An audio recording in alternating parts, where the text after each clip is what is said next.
بسم اللہ الرحمن الرحیم۔ اور تمہاری عورتوں میں سے جو بدکاری کریں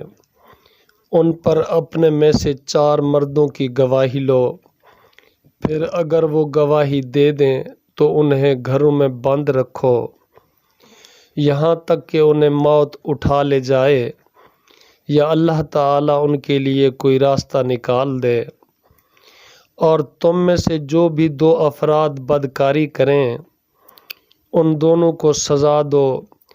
پھر اگر وہ دونوں توبہ کر لیں اور اصلاح کر لیں تو ان سے درگزر کرو، یقیناً اللہ تعالی ہمیشہ سے بے حد توبہ قبول کرنے والا نہایت رحم والا ہے۔ اللہ تعالیٰ پر توبہ کا قبول کرنا صرف انہی کے لیے ہے جو نادانی سے برائی کرتے ہیں پھر جلد ہی اس سے توبہ کرتے ہیں،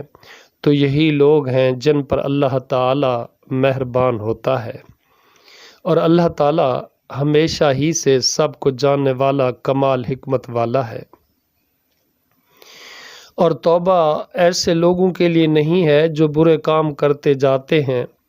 حتیٰ کہ جب ان میں سے کسی کے پاس موت آ جاتی ہے وہ کہتا ہے کہ بلا شبہ اب میں نے توبہ کی، اور نہ ہی ان کی توبہ ہے جو اس حال میں مرتے ہیں کہ وہ کافر ہیں۔ یہی لوگ ہیں جن کے لیے ہم نے بہت دردناک عذاب تیار کر رکھا ہے۔ اے لوگو جو ایمان لائے ہو، تمہارے لیے حلال نہیں ہے کہ تم زبردستی عورتوں کے وارث بن جاؤ، اور نہ ہی تم انہیں روکو کہ جو تم نے انہیں دیا ہے اس کا کچھ حصہ ان سے وصول کرو، مگر یہ کہ وہ کھلی بے حیائی کریں اور ان کے ساتھ اچھے انداز میں زندگی گزارو۔ پھر اگر تمہیں انہیں ناپسند کرتے ہو تو ہو سکتا ہے کہ تم ایک چیز کو ناپسند کرو اور اللہ تعالیٰ نے اس میں بہت زیادہ بہتری رکھ دی ہو، اور اگر تم ایک بیوی کی جگہ دوسری بدلنے کا ارادہ کر لو اور تم نے ان میں سے ایک کو خزانہ تک دے دیا ہو تو بھی اس میں سے تم کچھ واپس نہ لو،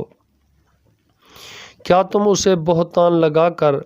اور کھلا گناہ کر کے واپس لوگے؟ اور تم وہ کیسے لے سکتے ہو حالانکہ تم ایک دوسرے سے صحبت کر چکے ہو اور وہ تم سے مضبوط عہد بھی لے چکی ہیں؟ اور جن عورتوں سے تمہارے باپ نکاح کر چکے ہوں ان سے نکاح نہ کرو مگر جو پہلے ہو چکا، یقیناً وہ ہمیشہ سے بے حیائی اور سخت ناراضگی کی بات ہے اور بہت ہی برا راستہ ہے۔